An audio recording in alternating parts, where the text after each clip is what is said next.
Yoi, masih dikawal bersama saya Ribu Tawandi di perjalanan Halo Kota Batik. Dan masih Anda dengarkan dari FM 91,2 Radio Kota Batik, News Interaktif Solutif.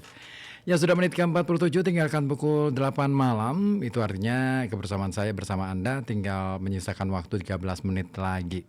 Nanti pukul 9 ada Opik yang akan melanjutkan perjalanan Halo Kota Batik ya.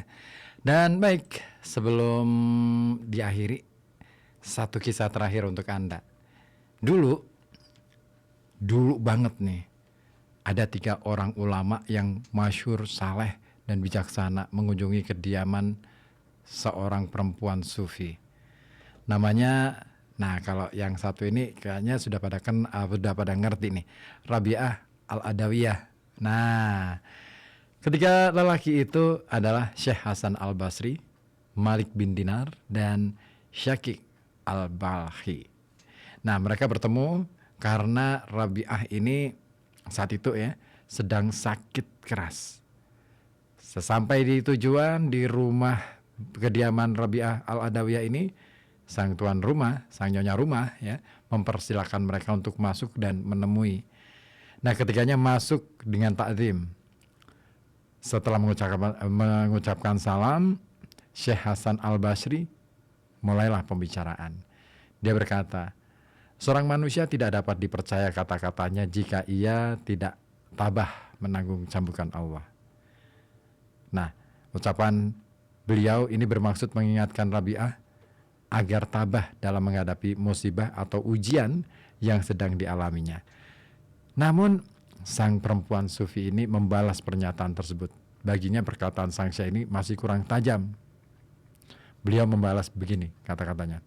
Kata-katamu masih berbau egoisme, katanya.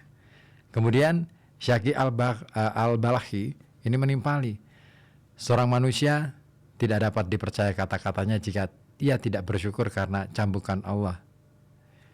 Menyadari bahwa Al-Balkhi ini mengaitkan antara musibah dan rasa sabar, Rabi'ah kemudian tersenyum. Namun ia berkata kemudian, ada yang lebih baik dari itu. Sesudah itu para tamu termenung. Mereka merenungkan sesungguhnya apa yang hendak dimaksud oleh Rabi'ah ini. Malik bin Dinar kemudian berkata, seorang manusia tidak dapat dipercaya kata-katanya jika ia tidak merasa bahagia ketika menerima cambukan Allah. Ketika tamu itu mengira bahwa pernyataan Maliklah yang paling tepat, yakni paling mewakili isi hati dan pikiran Rabi'ah mengenai makna musibah. Namun, pikiran itu ternyata meleset. Apa jawab atau balas Rabi'ah? Dia membalas, masih ada yang lebih baik dari itu. Setelah merenung, akhirnya mereka sepakat menanyakan hal tersebut ya kepada Rabi'ah sendiri. Apa sih yang dimaksud? Nah, berkatalah sang perempuan sufi ini, seorang manusia tidak dapat dipercaya kata-katanya jika ia tidak lupa kepada cambukan Allah ketika ia merenungkannya. Subhanallah. Ketiganya tertunduk terdiam. Dalam hati terdalam mereka mengakui kehebatan Rabi'ah Al-Adawiyah tentang makna kepasrahan total seorang hamba Allah kepada Sang Maha Pencipta. Dan dari dialog tersebut sekurang-kurangnya ada 3 cara menyikapi cambukan Allah, yakni ujian hidup atau musibah yang sedang datang ya, dan masing-masing cara merepresentasikan level keimanan yang berbeda.